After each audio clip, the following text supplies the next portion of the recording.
साधेसे धोतर, पांढरा नेहरू, डोक्यावर टोपी, शक्यतो तिला इस्त्री नसायची. त्या नेहरू शर्टला असा एक खिसा होता, त्यामध्ये पॉकेट डायरी असायची आणि बऱ्याचदा ते असे रबर बँडनं गुंडाळलेले असायचे. त्यात काय 1 रुपया 2 रुपयाच्या नोटा, काही पोस्टाचे लाल तिकीटं वगैरे. खिशाला साधा पेन. अशा व्यक्तिमत्वाचे गुरुजी दिसले की गावातील प्रत्येक जण त्यांना नमस्कार घालायचा. कसे आहात गुरुजी म्हणून प्रेमानं विचारपूस व्हायची. खरं म्हणजे गावात असा एकही माणूस नव्हता की ज्यानं गुरुजींना पाहिलं आणि तो त्यांच्याशी बोलला नाही. त्यावेळेस रस्त्यावर मुलांची गर्दी असायची. म्हणजे कुणी गल खांदून गोट्या खेळायचं, त्या बैदुलानं उडवायच्या. 7-8 मुलं जमलेले असायची. चौकामध्ये 3-4 गार सावलीचे लिंब होते, त्यावर सूरपारंब्याचा डाव रंगलेला असायचा आणि त्या खालीच काही वृद्ध माणसं पत्ते खेळत बसलेले असायचे. वेळ जावा म्हणून ते मुलांवर ओरडायचे. हमीद सायकलवाल्याची इथून काही जुने टायर घेऊन त्याची चकारी करून गावभर त्या मोटारी पळायच्या. नामू सिंपे होता, त्याला लाडीगुडी लावून काही चिंध्या घ्यायच्या. त्या चिंध्याचा बॉल करायचा आणि त्यानं रपाधपी खेळायची. गल्लीभर रपाधपी सुरू असायची. मुली कुठंतरी गार सावली, कुणाच्या पडवीत सागरगोटे, चंफुल्या खेळत बसायच्या. पण गुरुजींना पाहिल्याबरोबर सगळे मुलं हातात असेल नसेल त्या जिन्सात तिथंच टाकून पसार व्हायचे. जागा मिळेल तिथं लपायचे. गुरुजी जाऊस तर ते पाठमोरे झाले की पुन्हा हळूच जसं उंदीर बिळाच्या बाहेर डोकावतो तसं डोकवायचं. गुरुजी गेल्याची खात्री झाली की पुन्हा खेळायला सुरुवात करायची. एक आदरयुक्त दरारा होता. त्या काळामध्ये 7वी पास झालं की शिक्षक होता यायचं. म्हणजे वफा नावाची ती डिग्री होती.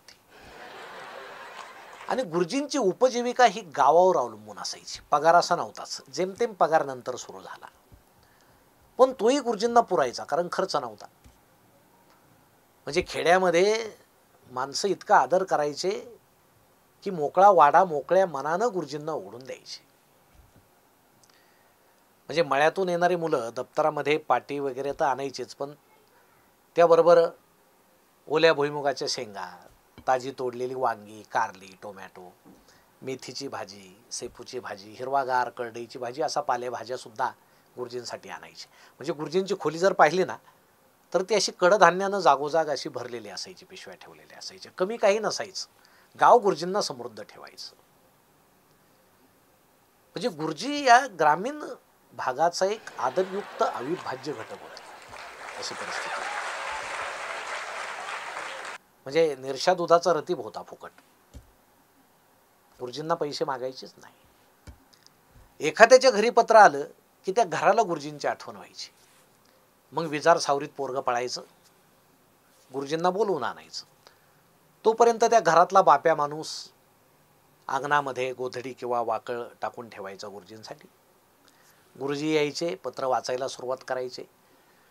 तोपर्यंत कारभारीन आत मातीची चूल पेटवायची, त्यावर चहाचं आधण ठेवायची. पातेलं, त्यामध्ये गुळाचा खडा आणि शक्यतो शेळीचं दूध असायचं. थाळाभर चहा समोर यायचा. कप बशांचा विषय नव्हता. मग गुरुजी त्या पत्रातील मजकुरातील सुखदुःखाशी समरस व्हायचे. त्या कुटुंबाला समजावून सांगायचे काय आहे. शिवार गप्पा सुरू व्हायच्या. तोपर्यंत रात्र आपली सावली त्या खेड्यावर हळूहळू धरत चाललेली असायची. हळूहळू अंधार पडत चाललेला असायचा. जेवणाची वेळ झालेली. आणि मग त्या घरातला बाप्या माणूस गुरुजींना आग्रह करायचा. गुरुजी नको नको म्हणायची, पण आतून कारभारीन डोक्यावरचा पदर सावरत म्हणायची, 2 घास खाऊन जावा की गुरुजी.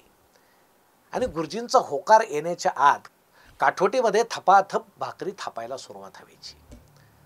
त्या चुलीच्या लाल भडक जाळामध्ये बाजरीची ती टम्म पापुद्रा फुगलेली भाकरी, शेजारच्या छोट्याशा चुलीवर खापरातलं झणझणीत कोरड्यास खापराची तवली असायची. दगडी पाट्यावर मिरचीचा भेळा, त्यामध्ये लाल मिरची, लसूण, मीठ, असतील तर शेंगादाणे टाकले जायचे. तो भेळा, तेला अभावी सुरकुतलेलं लोणचं, असा तो जामनिमा असायचा. पण त्यात मायेची चव असायची. भरपूर जेवण व्हायचं. गप्पा करत करत गुरुजी तृप्त मनानं उठायचे. तिथंच जेवून अंथरुणावर पडलेल्या विद्यार्थ्याच्या डोक्यावरून हात फिरवायचे. गुरुजी उठले की बाप्या माणूस कंदील घेऊन उठायचा आणि म्हणायचा, गुरुजी गारमासाचे दिस आहेत, रस्त्यावरून किरकुडं निघतील, चला मी तुम्हाला घरला सोडून येतो. मग बाप्या माणूस कंदील घेऊन पुढे, गुरुजी मागे. त्यांच्या सावले एकमेकात मिसळून जायच्या, जशी गुरुजी आणि गाव एकमेकात मिसळून गेलेलं असायचं. कंदिलाच्या त्या मिनमिनत्या प्रकाशासारखं असं स्निग्ध प्रेम पाहून गुरुजी भारावून जायचे. खरं म्हणजे गावात एखाद्या मुलीला पाहायला पाहुणे आल्यापासून तर तिचं लग्न जमून सुपारी साखरपुडा तर मुलगी वाटं लावस्तर गुरुजींची भूमिका महत्त्वाची असायची. कुणाचं दुखलं, कुणाला शहरात नेऊन ॲडमिट करण्याची वेळ आली, कुणाच्या इथं अंत्यविधी असेल, धार्मिक कार्यक्रम असतील, कीर्तन, प्रवचन, भजन, सप्ते, घरगुती समारंभ असतील, या प्रत्येक समारंभामध्ये गुरुजी प्रमुख सूत्रधार असायचे. म्हणजे गुरुजी एखाद्या घरी गेले तर त्यांना पानावर बसवल्याशिवाय लोक उठू देत नव्हते आणि गुरुजींशिवाय गावाचं पान हलत नव्हतं, अशी त्यावेळीची परिस्थिती. शाळा एखाद्या मोकळ्या घरात भरायची, नाही तर देवळाच्या पडवीत भरायची, आणि काहीच नाही तर मग झाडाखाली भरायची. खोडाला एक खिळा ठोकलेला असायचा, त्याला लाकडी फळा लटकवून द्यायचा. पण त्या पुसट फळ्यावर लिहिलेलं मुलांच्या मनावर मात्र गडद अक्षरात उमठायचं. तो लोखंडी रुळाचा एक तुकडा कुठंतरी झाडाला लटकून घंटा व्हायची. त्याचा घनघन आवाज गावभर घुमायचा. खरं म्हणजे दुपारच्या वेळेस सगळं गाव शांत असायचं, कारण ते पघळल्यासारखे सगळे करते माणसं शिवारात पांगलेले असायचे रानावनात कामासाठी. आणि गावामध्ये म्हातारा म्हातारी घर सांभाळायला वगैरे असायचे, बाकी निशब्द शांतता असायची. आणि त्या शांततेमध्ये त्या झाडाखालून बाराखडीचा आवाज घुमायचा, पाढ्यांचा आवाज घुमायचा, जुन्या कवितांचा आवाज घुमायचा, आणि जणू सगळ्या गावाची शाळा होऊन जायची. नंतर नंतर खोल्या आल्या शाळेला. त्या पत्र्याच्या, काही ठिकाणी कौलाच्या. एक बाकडं आलं, लांबलचक लाकडी बाकडं, डुगडुग हलणारं एखादं लाकडी टेबल, आणि एक मोठं लाकडी बॉक्स आलं, म्हणजे शाळेचं रेकॉर्ड ठेवण्यासाठी. आणि गुरुजी त्याचाच उपयोग खुर्ची म्हणून करायचे. सगळं शाळेचं रेकॉर्ड त्यात असायचं, कागदही कमी असायचे. मग साहेब आले की त्या डेपुटी म्हणजे डिपुटी म्हणायचे त्यांना. साहेब आले की त्या बॉक्सवर बसायचे आणि गुरुजींना आदेश सोडायचे, चला हजेरी आणा. आणि मग गुरुजी म्हणायचे, तुमच्या खालीच आहे. साहेबांना कळत नसे. समजल्यावर ते हसायचे, उठायचे. मग गुरुजी त्या बॉक्समधले काय एक दोन रेकॉर्ड कागद वगैरे, रजिस्टर, एखादी हजेरी दाखवायची. साहेबांचं समाधान व्हायचं. पालकही तसे अडाणीच होते. म्हणजे मुलगा शाळेत घालायचा ना, तर मुलाचा जन्म कधी झाला तर आखिदीच्या आधी 2 दिवस, पाडव्याच्या नंतर 4 दिवस, आमच्या घरी जागरण गोंधळ होतं त्याच्या आधी 3 दिवस, जन्मतारीख नाहीच. म्हणून आता महाराष्ट्राभर आपण जे पाहतो की अनेक लोकांची जन्मतारीख गुरुजींनी 1 जूनच टाकून दिलेली आहे. वाढदिवसाची सोय करून टाकलेली आहे गुरुजींनीच. कारण पालक जर जन्मतारीख सांगतच नव्हते तर मग गुरुजीच जन्मतारीख टाकून द्यायची. जात कधी कधी जातही सांगता येत नसायची. मग जो व्यवसाय करतो तेच आडनाव लावायचं. म्हणजे कुंभार काम करत असेल तर आडनाव कुंभारच. कारण एकदा पोरगं शाळेत घातल्यावर पुन्हा पालकानं शाळेत यायचा विषयच नव्हता. आई तरी यायची, बाप येतच नव्हता. पोरीचं नाव जर झिंगी सांगितलं, गुरुजी म्हणायचं झिंगी नसेल, काहीतरी चांगलं असेल तर नाही नाही झिंगीच म्हणा, नाही तर तिला राग येतो. फार मजेशीर. आणि गुरुजी असं नोंदवायचे ना मजेशीर, की एक बहीण भाऊ आले की मग मुलाच्या पुढं गुरुजींनी लिहिली जात मराठा आणि मुलीच्या पुढं लिहिलं मराठी. म्हणजे जातीचं सुद्धा लिंग बदललं तरी पण काय फरक पडत नव्हता. अशा त्या शाळा मजेशीर चाललेल्या होत्या. आणि खाली फरशी नसल्यामुळं सारवावं लागायचं. आठवड्यातून एकदा तो सारवणं म्हणजे एक मोठा सोहळाच असायचा. म्हणजे आमच्या वर्गातले धटिंगन मुलं जे आहेत थोराड अंगाचे, ते मग पाणी आणायला ओढ्याला पळायचे. आम्ही आपले गावात शेण गोळा करायला. आणि मग आमच्या वर्गातल्या मुली अशा चारही कोपऱ्यात परकराचे आचे कोचे खोन अशा सारवायला सावध असायच्या. आम्ही गेलो की खाऊ आल्यासारखं मला दे मला दे म्हणून शेणाचे पोह धपाधप वर्गात पडायचे. वर्ग सारवला जायचा छान. भिंतीला पोचारा दिला जायचा, मातीचा पोचारा.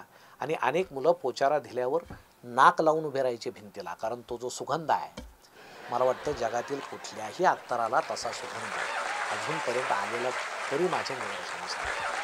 इतका तो असा तो सोहळा. कधी कधी मुलं दांडी मारायचे, म्हणजे शाळा सुरू असताना मध्येच पटकन जाऊन यायचे. पण गुरुजी बरोबर ओळखायच्या कुठं गेला होता. त्यांच्या काही पद्धती असतील त्यावेळेस ते आम्हाला माहीत नव्हत्या. पण मग ते कुठं गेला होता खरं सांगायचंच नाही. मग मुलाच्या हाताचा वाज घ्यायचे, अरे तू ओढ्याला मासे धरायला गेला होता की. तो म्हणायचा हो गुरुजी. एखाद्याचा करदोरा ओला असेल तर हा डोहामध्ये डुबकी मारायला गेला होता. हो गेलो होता. हातापायावर अशा लाल रेषा जर उमटलेल्या असल्या रक्तासारख्या तर कोणाच्या तरी शेतात जाऊन हा ऊस खाऊन आला. अंगावर असा पांढरा चिकटा असेल तर कोणाच्या तरी शेतात जाऊन हरभरा खाऊन आला.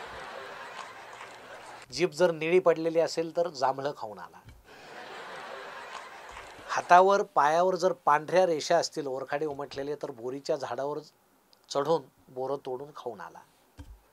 तोत्र बोलत असेल तर बिबीचे फुलं खाऊन आला.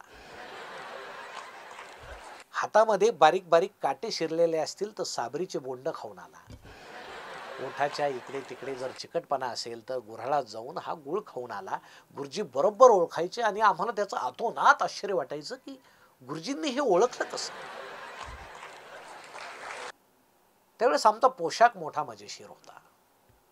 म्हणजे खाकी चड्डी, पांढरा शर्ट आणि टोप्या असायच्या. आता मुलांना टोप्या नाही, कारण तेच दुसऱ्यांना घालतात, त्यामुळे त्यांना टोप्या असतात कारण. आणि बहुतेकांच्या विजारींना असे वेगवेगळ्या आकाराच्या टीव्ही सारखे असे आयताकृती ठिगळं असायचे. मग दप्तर त्याला लावायचं ठिगळाला, लाज राखण्यासाठी. दप्तर कशाचे, सॅक वगैरे विषयच नाही. एक सुफला युरिया किंवा कुठल्या बी बियाण्याच्या गोण्यापासून दप्तर तयार केलेलं आहे. म्हणजे आम्ही त्या कंपन्यांचे जणू ब्रँड अँबॅसिडर होतो. आम्ही त्याची पण मजा होती, कशाचं वैषम्य वाटत नव्हतं, समाधान. म्हणजे त्या काळी अडचणी होत्या, संकटे होती, संघर्ष होता. भौतिक सुविधा निकृष्ट होत्या पण शिक्षण मात्र उत्कृष्ट होतं. परीक्षा होत्या पण मूल्यमापनाला खंडीभर साधनं नव्हती. डोक्यावर व्यवस्थेची जीवघेणी उतरण नव्हती. कवितांना चाली होत्या. शिक्षण सकस होतं. त्याचं कारण सर्वांचा होता विश्वास फक्त गुरुजींवर आणि शाळांवर. काळ बदलला, समाज बदलला, तसे गुरुजी बदलले, विद्यार्थी बदलले. सारवणाऐवजी फरशा आल्या. पोचारा जाऊन भिंतीला प्लास्टर आलं, भिंती रंगल्या. शाळा मेकअप केल्यासारख्या सजल्या, देखण्या झाल्या. संगणक आले, शाळा डिजिटल झाल्या. सगळं शिक्षण तंत्रज्ञानाच्या फेऱ्यात अडकलं. गुरुजींच्या खिशामध्ये डायरीऐवजी मोबाईल आला. अभ्यासक्रम प्रोजेक्टरवर दाखवला जाऊ लागला. कट. अभ्यासक्रमासाठी शाळेमध्ये प्रोजेक्टर आले, टीव्ही आले. विज्ञानानं शिक्षणामध्ये मुसंडी मारली.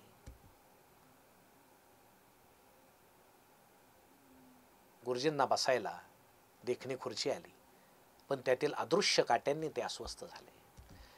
हेडमास्तरांना भलं मोठं टेबल आलं, पण ते अहवालाच्या कागदाखाली गुदमरून गेलं. शाळेला कंपाऊंड झालं आणि गाव शाळेपासून तुटू लागलं. शाळेला अनुदान सुरू झालं, शाळेत पैसा आला, तसं गावाचं लक्ष शाळेत जाऊ लागलं. गाव शाळेत आलं, गाव पुढारी शाळेत आले, त्यामागे राजकारण आलं, शिक्षणामध्ये राजकारण आलं आणि सगळा बट्ट्याबोळ सुरू झाला. आता गावाला गुरुजींची गरज वाटत नाही. विद्यार्थ्यांच्या अंगावर इंग्रजी ड्रेस आले. सगळं देखणं झालं, सगळं सुखाचं झालं, समाधान मात्र हरवत चाललं. म्हणजे आता 8वी पर्यंत कोणाला नापास करायचं नाही, मुलांना धाक राहिला नाही. गुरुजींनी मुलांना मारलं तर आता पालक नाही, मुलंच धमकी द्यायला लागले गुरुजींना केस करू म्हणून. मुलांना गुरुजींची गरज राहिली नाही. आनंददायी शिक्षणाच्या नावाखाली स्वैराचार सुरू झाला. कृतीपेक्षा प्रशिक्षणे जास्त झाली. परीक्षेपेक्षा मूल्यमापने जास्त झाली. शिक्षकांपेक्षा शिक्षण तज्ञ जास्त झाले. सगळं जास्त झालं, पण कुठंतरी शिक्षण व्यवस्थेमध्ये रितेपणाची भावना दाटून आली. म्हणजे भरल्या घरात एकटं वाटावं तशा या जगद्व्याळ शिक्षण व्यवस्थेमध्ये कुठंतरी प्रत्येकाला एकटं असल्याची जाणीव अस्वस्थ करू लागली. काल परवा अचानक गुरुजी भेटले. मी नमस्कार घातला. मला जवळ घेत म्हणाले, काय सगळं व्यवस्थित ना? म्हटलं हो गुरुजी, सगळं व्यवस्थित आहे, समृद्ध आहे, सुख आहे, पण समाधान नाही. काहीतरी हरवलंय गुरुजी, पण काय हरवलं तेच समजत नाही. गुरुजी सुद्धा माझ्याकडं हरवल्या नजरेनं पाहत राहिले.